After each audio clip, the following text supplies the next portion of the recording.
Solar system के अंदर कौन कौन से मेन प्लैनेट हैं, कौन से ड्वार्फ प्लैनेट हैं और क्या एस्ट्रॉयड होते हैं, क्या मीटियोर्स होते हैं और मीटरॉइड्स क्या होते हैं, वो सारा कुछ हम इस वीडियो के अंदर प्रॉपर्ली डिस्कशन करने वाले हैं। और एक एक पॉइंट आपको यहाँ पे मैं बताने वाला हूँ। ये वीडियो आपकी दो पर्पस के लिए बनाई गई है। एक तो वैसे आपको नॉलेज होनी चाहिए थोड़ी बहुत सोलर सिस्टम के बारे में, क्या कुछ है सोलर सिस्टम के अंदर। दूसरा पॉइंट आपके लिए, अगर आप यूपीएससी या सीसेट या किसी और एग्जाम की तैयारी कर रहे हो, लाइक आप एसएससी या स्टेट एग्जाम की तैयारी कर रहे हो या यूपीएससी की तैयारी कर रहे हो, तो वहां पर जो क्वेश्चन आते हैं वो कई बार सोलर सिस्टम से डायरेक्ट आ जाते हैं। तो अगर आप इस वीडियो को पूरा देखते हो तो उसके क्वेश्चन आंसर भी मैं जो जो आए हुए हैं वो इस वीडियो के अंदर आपको प्रॉपरली बताने वाला हूं। तो स्टार्ट करते हैं आज की वीडियो का बेसिक पार्ट। बेसिक पार्ट की बात करें तो आपको सबसे बेसिक यहां पर यह पता होना चाहिए कि जो सन है, सन के अराउंड टोटल 8 प्लैनेट है वो रिवॉल्व कर रहे हैं। पहले 9 प्लैनेट थे बट अभी 8 हैं।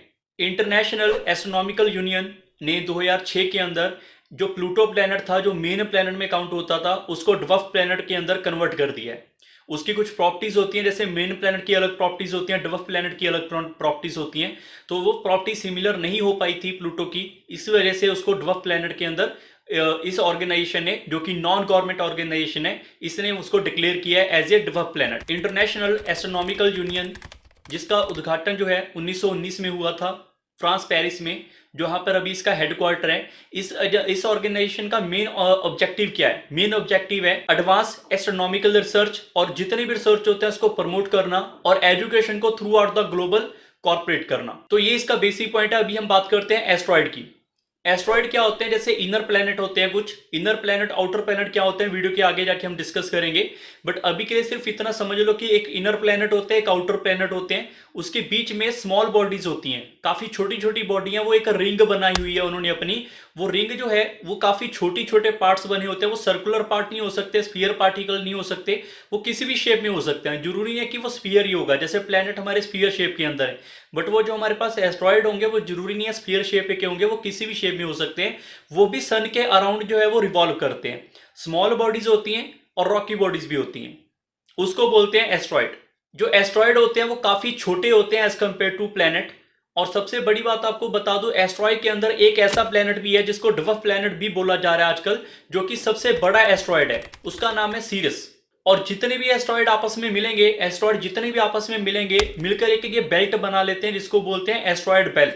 तो जितने भी एस्ट्रॉयड बेल्ट के अंदर अंदर या इनसाइड जितने भी प्लैनेट होंगे उसको बोलेंगे इनर प्लैनेट, और जितने भी आउटर प्लैनेट होंगे उसको बोल देंगे हम आउटर प्लैनेट। एस्ट्रॉयड आपस में जब कोलिजन होते हैं तो और भी वो छोटे पार्टिकल्स के अंदर टूट जाते हैं, जिसको मेट्रॉइड्स बोलते हैं। और उसमें से कुछ ऐसे स्मॉल मेट्रॉइड्स होते हैं जो कि धरती के एटमॉस्फेयर में एंटर हो जाते हैं। एंटर होने की वजह से, धरती के एटमॉस्फेयर की वजह से कोलिजन होता है आपस में एयर के साथ, तो उनमें आग लग जाती है। अगर आप धरती से उस मेट्रॉइड को देखोगे तो वो जलता हुआ तारा आपको दिखता है, जिसको शूटिंग स्टार भी बोला जाता है। और जो मेट्रॉइड्स होते हैं वो अगर हवा में रह जाए, वो धरती में नहीं आ पाते, जमीन से टच नहीं करते, हवा में खत्म हो जाते हैं, उसको बोलते हैं मीटियोर्स। और जो धरती पे आके रुक जाते हैं, धरती पे टच होते हैं, आके धरती पे गिरते हैं, उसको बोलते हैं मेटेओर्स। ऐसे टिनी आईसी और स्मॉलर बॉडीज और भी होती हैं जो सन के अराउंड रिवॉल्व करती हैं। और जब वो सन के बिल्कुल आसपास में यहाँ पे रिवॉल्व करना शुरू करती हैं, तो उनके जितना भी आईसी और रॉकी बॉडी होती है वो आपस में हीट की वजह से, हीट अप होने की वजह से वो गैसेस में कन्वर्ट हो जाती है। और ऐसा एक बहुत ही फेमस कॉमेट है, दैट इज हाले कॉमेट, जो कि 75 या 76 साल के बाद आपको देखने को मिलता है। लास्ट टाइम 1986 में इसको देखने का अवसर मिला था, और आने वाले टाइम के अंदर 2061 के अंदर इसको प्रॉपरली देखने का दोबारा से मौका मिलेगा। अब हम बात करते हैं प्लैनेट की, जिनको दो ग्रुप्स के अंदर डिवाइड किया गया है। पहला ग्रुप है इनर प्लैनेट, दूसरा ग्रुप है outer planet. Inner planet and outer planet मैंने अभी आपको बताया, एस्ट्रॉयड बेल्ट के जो इनसाइड होंगे वो इनर प्लैनेट, एस्ट्रॉयड बेल्ट के जो आउटसाइड होंगे वो आउटर प्लैनेट। और सभी प्लैनेट की खास बात यह है कि यहाँ पर सभी के सभी प्लैनेट एक ही रिवॉल्व के अंदर रोटेशन करते हैं इन एंटी क्लॉकवाइज, सिवाय सिर्फ दो प्लैनेट के, एक है वीनस और एक है यूरेनस। दोनों के दोनों प्लैनेट जो हैं वो क्लॉकवाइज डायरेक्शन में रोटेट करते हैं। अगर मैं बात करूं क्लॉकवाइज, तो ईस्ट से वेस्ट भी आप इसको जान सकते हैं, क्योंकि पेपर के अंदर ईस्ट से वेस्ट क्वेश्चन भी पूछा जाता है। कौन सा इनमें से ऐसा प्लैनेट है जो ईस्ट से वेस्ट में रोटेट करता है? That is Venus and Uranus. और हम इसको ईस्ट टू वेस्ट को क्लॉकवाइज भी बोल सकते हैं। इन्हीं दो प्लैनेट के अलावा बाकी जितने भी प्लैनेट है वो सारे के सारे एंटी क्लॉकवाइज रोटेट करते हैं। ये बात आपने याद रखनी है। इनर प्लैनेट हमारे पास टोटल 4 हैं, mercury, Venus, Mars and earth, जिसको रॉकी प्लैनेट भी बोला जाता है और टेरेस्ट्रियल पार्ट प्लैनेट भी बोला जाता है। और जो आउटर प्लैनेट होते हैं उनको गैस प्लैनेट भी बोला जाता है, और जोवियन प्लैनेट भी बोला जाता है। आउटर प्लैनेट कौन कौन से होते हैं? टोटल आउटर प्लैनेट भी 4 ही हैं हमारे पास, जुपिटर, सैटर्न, यूरेनस एंड नेपटून। अब हम बात कर लेते हैं इनर प्लैनेट की कुछ अपनी खास बातें, कुछ इंपॉर्टेंट थिंग्स हैं। ऐसी आउटर प्लैनेट की कुछ अपनी इंपॉर्टेंट चीजें, जैसे इनर प्लैनेट के अंदर कोई भी रिंग नहीं होता आपस में, और ये बहुत ही स्लोली स्पिन करते हैं। रोटेशन रिंग की बहुत ही स्लोली होती है एज कम्पेयर टू आउटर। और जितने भी इनर प्लैनेट है वो सारे के सारे रॉकी मटेरियल है, और इनका जो एटमॉस्फेयर है वो यहाँ पर ज़्यादा वेरी करता है। इसमें एटमॉस्फेयर में वेरिएशन दिखेगा आपको एज कम्पेयर टू आउटर में। आउटर प्लैनेट में वेरिएशन ही होता है, एटमॉस्फेयर में सिमिलर सा ही होता है। इनर प्लैनेट के जो मून होते हैं वो काफ़ी कम होते हैं as compare to outer planet के। आउटर प्लैनेट में से एक प्लैनेट ऐसा है जिसके 82 मून है, और एक और प्लैनेट है आउटर में से जिसके 79 मून है। बट इनर प्लैनेट के इतने ज़्यादा मून नहीं होते हैं, एक या दो या हो सकते हैं, इससे ज़्यादा मून अभी तक तो नहीं है। और जितने भी इनर प्लैनेट हैं वो छोटे हैं as compare to outer planet. Outer planet बड़े बड़े हैं एज कम्पेयर टू इनर। अब बात कर लेते हैं यहाँ पे आउटर प्लैनेट की। जितने भी आउटर प्लैनेट है, जैसे कि इनर प्लैनेट जितने भी है वो रॉकी प्लैनेट बोला जाता है, क्योंकि उनका सरफेस जो है वो रॉकी मटेरियल टाइप है। बट अगर मैं आउटर प्लैनेट की बात करूँ तो वो सारे गैसेस के बने हुए हैं, और वो अगर मैं उनकी स्पिन की बात करूं, रोटेशन की, तो वो काफ़ी ज़्यादा फास्ट उनकी स्पिन है as compare to the inner. और जितने भी यहाँ पे आउटर प्लैनेट हैं सबकी आपस में एक एक रिंग है। और जितने भी एस्ट्रॉयड बेल्ट के आउटसाइड आते हैं उसको आउटर प्लैनेट बोलते हैं, वो मैंने आपको पहले ही बताया था। और इनर प्लैनेट जो होते हैं वो एस्ट्रॉयड बेल्ट के इनसाइड होते हैं। अब हम यहाँ पे जितने भी पॉइंट बचे हैं उनको बारीकी से एक एक बार यहाँ पे डिस्कशन करेंगे। जैसे कि सबसे पहले सन, फिर हमारे पास जितने भी प्लैनेट है वन बाय वन हम यहाँ पे डिस्कशन करेंगे, और कौन से प्लैनेट की क्या खास बात है। सन जो है वो धरती के बिल्कुल नियरली स्टार है, क्योंकि स्टार हम इसको इसलिए बोलते हैं क्योंकि सन की खुद की अपनी रोशनी है, प्लैनेट की रोशनी अपनी खुद की नहीं है, इसलिए हम सन को क्या बोलते हैं? स्टार बोलते हैं। और जो सन है वो 4.6 बिलियन ईयर जो ओल्ड है, और आने वाले 5 बिलियन ईयर्स तक इसकी रोशनी जो है वो ऐसी ही रहेगी।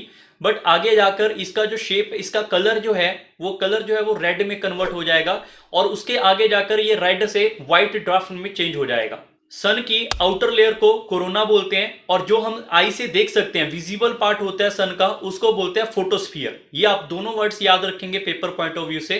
जो सन है, इसी से धरती के ऊपर जितनी टाइप्स की भी एनर्जी है वो सन की वजह से ही आती हैं। तो सन एक रीजन है कि धरती के ऊपर जो लाइफ है वो एग्जिस्ट करती है।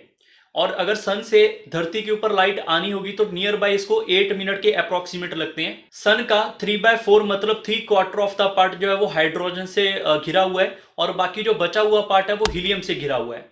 और सन के अंदर थोड़े थोड़े डार्क पैच भी हैं जिसको हम सन स्पॉट बोलते हैं। अब हम बात करते हैं यहाँ पे मरकरी के बारे में। सन के बिल्कुल सबसे नियर बाय अगर मैं प्लेनेट की बात करूँ तो उसका नाम है मरकरी। सबसे स्मॉलेस्ट प्लेनेट है और सबसे फास्टेस्ट प्लेनेट है अगर उसने रोटेट करना है प्रॉपरली सन के अराउंड। इसकी जो रोटेशन स्पीड है वो है 1,72,500 kilometre per hour approximate. Mercury का कोई भी सैटेलाइट नहीं है, मतलब मरकरी का कोई भी मून नहीं है, और इस यहाँ पे कोई भी सीजन नहीं होता, कोई भी एटमॉस्फेयर नहीं है, जिसकी वजह से वहाँ पे लाइफ की पॉसिबिलिटी बिल्कुल भी नहीं है। वहाँ का टेम्परेचर जो है मरकरी का वो काफ़ी ज़्यादा वेरी करता है। अगर मैं मॉर्निंग की बात करूँ, जैसे हमें यहाँ सन की रोशनी उस पर पड़ रही है प्लेनेट पे, तो उसका टेम्परेचर है 4 डिग्री सेंटीग्रेड के अप्रॉक्सीमेट। बट अगर मैं रात की बात करूं तो वो -180 डिग्री के अप्रॉक्स पहुंच जाता है, जहां पे 400 डिग्री पे लाइफ जो है वो पॉसिबल नहीं है, और -180 पे भी पॉसिबिलिटी नहीं है। तो इस वजह से हम कह सकते हैं वहां पे लाइफ का पॉसिबिलिटी नहीं है, और वहां पे कोई भी वाटर या कोई एटमॉस्फेयर टाइप ही नहीं है। अब आपके पेपर की बात करें तो पेपर में क्वेश्चन किस तरीके का आता है। पेपर में क्वेश्चन आ सकता है कि सबसे फास्टेस्ट प्लेनेट कौन सा है, तो भी आपका आंसर मरकरी आएगा। सबसे स्मॉलेस्ट प्लेनेट कौन सा है, तो भी आपका आंसर मरकरी आएगा। सबसे जो नियर बाय सन है, सबसे छोटा प्लेनेट, या फिर ऐसे बोल सकते हो कि सन के बिल्कुल आसपास में कौन सा सबसे पहले प्लेनेट आता है, तो भी आपका आंसर क्या आएगा? मरकरी आएगा। अब हम नेक्स्ट प्लेनेट के ऊपर चलते हैं। अब हम बात करते हैं वीनस प्लेनेट के बारे में, जिसको विल्ड प्लेनेट भी बोला जाता है। क्योंकि अगर मैं वीनस प्लेनेट की आपको यहाँ पे फोटो दिखा रहा हूँ तो साइड में आप चेक करोगे, यहाँ पे काफी थिक जो क्लाउड है, जिसकी वजह से इसका नाम विल्ड प्लेनेट भी बोला जाता है। सबसे ज्यादा हॉटेस्ट प्लेनेट है इन द सोलर सिस्टम। तो क्वेश्चन आपके पेपर में आएगा सबसे हॉटेस्ट प्लेनेट कौन सा आएगा, तो आएगा आंसर वीनस। और इसको धरती का अर्थ का ट्विन भी बोला जाता है। अगर क्वेश्चन आएगा तो धरती का ट्विन कौन सा प्लेनेट है, तो भी आपका आंसर वीनस आएगा, क्योंकि इसमें कुछ कुछ सिमिलैरिटी है, जिसकी वजह से ये बोला जा सकता है कि यहाँ पे धरती के अलावा, अर्थ के अलावा वीनस में भी पॉसिबिलिटी हो सकती है लाइफ की। इसका कोई भी सैटेलाइट नहीं है, जैसे कि अर्थ के सैटेलाइट हमारे पास है, जैसे मून, वैसे ही आपके पास जो वीनस है इसका कोई भी सैटेलाइट नहीं है। और अगर आप इसको धरती से आप डायरेक्ट चेक करना चाहोगे तो ये दिख जाता है नॉर्मली। कई बार आपको मॉर्निंग में दिखता है, कई बार आपको इवनिंग में भी दिखता है, कहीं ना कहीं अर्थ के ऊपर मॉर्निंग स्टार और इवनिंग स्टार नाम से ये जो प्लेनेट है वो काफी फेमस भी है। अब बात करते हैं यहाँ पे धरती की, अर्थ प्लेनेट की। ये तो सबको पता होगा कि इसका नाम ब्लू प्लेनेट भी है, और एक ऐसा लौता यहाँ पे प्लेनेट धरती ही है जहाँ पे लाइफ की एग्जिस्टेंस है। और ये धरती जो है वो थोड़ा सा टिल्ट भी है, जैसे एज कम्पेयर टू बाकी प्लेनेट है वो टिल्ट नहीं है, बट धरती थोड़ा सा टिल्ट है। और इसकी वजह से यहाँ पे सीजन जो है वो क्रिएट होते हैं, और सीजन की वजह से एटमॉस्फेयर या बाकी सारा सिस्टम जो है वो डिपेंड करता है। धरती का एक लौता जो सैटेलाइट है उसका नाम है मून। आप सबको पता ही होगा इसके बारे में। It take 23 hour 56 minute 46 second to revolve around its own axis. मतलब एक धरती को अपने अराउंड ही अगर रिवॉल्व करना है तो उसको टोटल इतना टाइम लगता है। प्रॉपर 24 घंटे जो है वो नहीं लगते, 24 से थोड़ा सा कम टाइम लगता है। धरती को अगर सन के अराउंड रिवॉल्व करना होगा, नॉर्मली हर एक स्टूडेंट बोलते हैं कि 365 दिन लगते हैं, बट एक्चुअली में 365.25 डेज लगते हैं अगर धरती ने प्रॉपरली सन के अराउंड जो है वो रोटेट करना होगा। अब हम बात करेंगे मार्स प्लेनेट के बारे में, जिसको रेड प्लेनेट भी बोला जाता है। मार्स को रेड प्लेनेट इसलिए बोलते हैं क्योंकि उसकी सरफेस के ऊपर आयरन ऑक्साइड की मात्रा बहुत ही ज़्यादा में, और जिसकी वजह से उसकी जो सरफेस है वो रेडिश कलर की हमें दिखाई देती है। मार्स के दो फेमस सैटेलाइट हैं, मून है, एक का नाम है फोबस, दूसरे का नाम है डीमस। और साथ के साथ अगर मैं मार्स की बात करूं तो धरती के मुकाबले इसकी ग्रेविटी है वो बिल्कुल हाफ है, आधी हो जाती है 1/2। और साथ के साथ जो ग्रेविटी के अलावा अगर मैं इसके डायमीटर की बात करूं मार्स प्लेनेट की, तो अर्थ के मुकाबले मार्स का प्लेनेट का जो डायमीटर है वो भी हाफ हो जाता है। मार्स के ऊपर सबसे बड़ा वोल्केनो और एक बहुत ही बड़ा माउंटेन एग्जिस्ट करता है जिसका नाम है मॉन्स ओलंपस, जिसका डायमीटर जो है काफी बड़ा है एज कम्पेयर टू अदर। अगर मैं मार्स के एटमॉस्फेयर की बात करूं तो कार्बन डाइऑक्साइड 95% की मात्रा में पाया जाता है, 3% नाइट्रोजन, 1.6% आर्गन एंड कुछ क्वांटिटी में वाटर भी वहां पे एग्जिस्ट करता है। अब हम बात करेंगे जुपिटर प्लेनेट के बारे में। सोलर सिस्टम के अंदर सबसे बड़ा प्लेनेट जो है वो जुपिटर प्लेनेट है, और जुपिटर प्लेनेट जो है वो बहुत ही ज़्यादा फास्ट है, वो रोटेट भी करता है, इसकी स्पीड काफ़ी ज़्यादा है एज कम्पेयर टू अनदर। 10 घंटे के अंदर अंदर पूरा ये रिवॉल्व कर लेता है अराउंड अपने, तो इसके अकॉर्डिंग इसके जो ऊपर जो हवा चलती है वो भी काफ़ी ज़्यादा तेज है। जुपिटर प्लेनेट के ऊपर एक रेड कलर की स्पॉट भी पाई जाती है, और जुपिटर प्लेनेट के ऊपर एक आंसर जो है क्वेश्चन पेपर के अंदर आता है, काफ़ी स्टूडेंट जो है उसका आंसर गलत कर देते हैं कि maximum satellite in our solar system कौन से प्लेनेट का है, तो काफ़ी स्टूडेंट इसका आंसर जुपिटर मार्क करते हैं। एक्चुअली में जुपिटर के पास 79 सैटेलाइट है तो काफ़ी ज़्यादा मून है इसके पास, बट इसका आंसर सैटेलाइट का सबसे मैक्सिमम सैटेलाइट का जुपिटर नहीं होगा, उसका आंसर सैटर्न होगा, जो हमारा इसका नेक्स्ट प्लेनेट होगा। उसके पास 82 प्लेनेट है राइट नाउ, और साइंटिस्ट का कहना यह है कि और आने वाले टाइम में सैटर्न में और भी प्लेनेट और भी यहाँ पे मून जो है उसके अकॉर्डिंग मिलेंगे। जुपिटर प्लेनेट के पास ऐसे भी मून है जो कि मरकरी इस प्लेनेट से भी बड़े हैं, तो एक उनमें से फेमस मून है that is Galileo, and second is Ganymede जो कि मरकरी से भी ज़्यादा बड़े हैं। और एक और मून है जो कि काफ़ी ज़्यादा फेमस है, वहां पे वाटर के आइस की फॉर्मेशन भी वहां पे पाई गई है, दैट इज यूरोपा। जुपिटर के ऊपर कुछ मिशन भी सेंड किए गए हैं, और that one of them is Galileo and second is Juno, जो कि आने वाले टाइम में सेंड किया जाएगा। अब हम चलते हैं नेक्स्ट प्लेनेट की ओर। सैटर्न प्लेनेट, जिसको जेवल प्लेनेट भी बोला जाता है, सन से इसका नंबर 6 नंबर आता है, और सोलर सिस्टम के अंदर सबसे बड़ा प्लेनेट की बात करें तो इसका नंबर 2 आता है आफ्टर जुपिटर। सैटर्न के अपने 82 मून है, इसकी वजह से हम इसका आंसर अगर आपके पेपर में आता है क्वेश्चन के अंदर कि सबसे ज्यादा मून कौन से प्लेनेट के ऊपर एग्जिस्ट करते हैं, that is Saturn. Right now 82 moon है इसके ऊपर, और जुपिटर में 79 मून है। अगर हम बात करें इसके न्यू मून्स की तो 20 न्यूली मून जो है इसमें ऐड किए गए हैं बाय यूएस रिसर्चर। सैटर्न को अगर सन के अराउंड पूरा एक रिवॉल्व लेना है तो इसको टोटल 29.5 ईयर्स के अप्रॉक्सीमेट लगते हैं, मतलब लगभग 30 साल के आसपास। अब हम बात करते हैं सैटर्न के मून के बारे में। सैटर्न के 2 मून काफी फेमस है, one is Titan and that second is Rhea. Titan की बात करें, सैटर्न का सबसे लार्जेस्ट मून है, और साथ ही साथ इस मून का अपना खुद का एटमॉस्फेयर भी है, और वहां पे वोल्केनो भी है। अगर बात करें रिया की, तो रिया सैटर्न का 2nd लार्जेस्ट मून है, और सोलर सिस्टम का 9th नंबर पे लार्जेस्ट मून आता है। और रिया मून की अपनी खासियत है, उसके अराउंड भी एक रिंग एग्जिस्ट करती है। अब हम चलते हैं नेक्स्ट प्लेनेट के ऊपर, that is Uranus. Uranus planet एक ऐसा प्लेनेट है जिसको डिस्कवर किया गया था बाय विलियम हर्शल, जिसका कलर है वो सियान कलर है, ब्लू ग्रीनिश कलर हम इसको बोल सकते हैं। और एक ऐसा लौता प्लेनेट ये यूरेनस है जो कि थोड़ा टिल्ट हुआ है, जिसकी वजह से इसके पोल्स जहां पे हैं वहां पे बाकी प्लेनेट के इक्वेटर्स होते हैं। और यूरेनस एंड वीनस दो ही प्लेनेट ऐसे हैं जो मैंने स्टार्टिंग में आपको वीडियो के अंदर बताया था कि जो कि हमारे पास क्लॉकवाइज रोटेट करते हैं। हम ऐसा कह सकते हैं कि ईस्ट टू वेस्ट, और बाकी सारे के सारे प्लेनेट जितने भी है वो एंटी क्लॉकवाइज रोटेट करते हैं, मतलब वेस्ट टू ईस्ट। इस प्लेनेट के टोटल 27 सैटेलाइट हैं और इसके प्लेनेट के आसपास टोटल 10 रिंग ऐसी एग्जिस्ट करती हैं जहां पे डस्ट पार्टिकल्स हैं। इस प्लेनेट को as compare to earth 370 time जो हीट है फ्रॉम दी सन जो है वो कम मिलती है। इसकी वजह से काफी ज्यादा ये ठंडा है। और अगर मैं इसके कोर की बात करूं तो इसका कोर जो है वो काफी ज्यादा रॉकी मटेरियल है। अब हम नेक्स्ट प्लेनेट के ऊपर चलते हैं, दैट इज नेपटून। नेपटून एक ऐसा प्लेनेट है जो कि सन से सबसे लास्ट में प्लेनेट काउंट होता है और काफी बड़ा है as compare to the inner planet से, तो काफी ज्यादा बड़ा है। नेपटून प्लेनेट के पास अपने टोटल 14 सैटेलाइट हैं, मतलब इसके 14 मून हैं, जिसमें से एक सबसे लार्जेस्ट है, उसका नाम आपको पता होना चाहिए, दैट इज ट्रिटोन।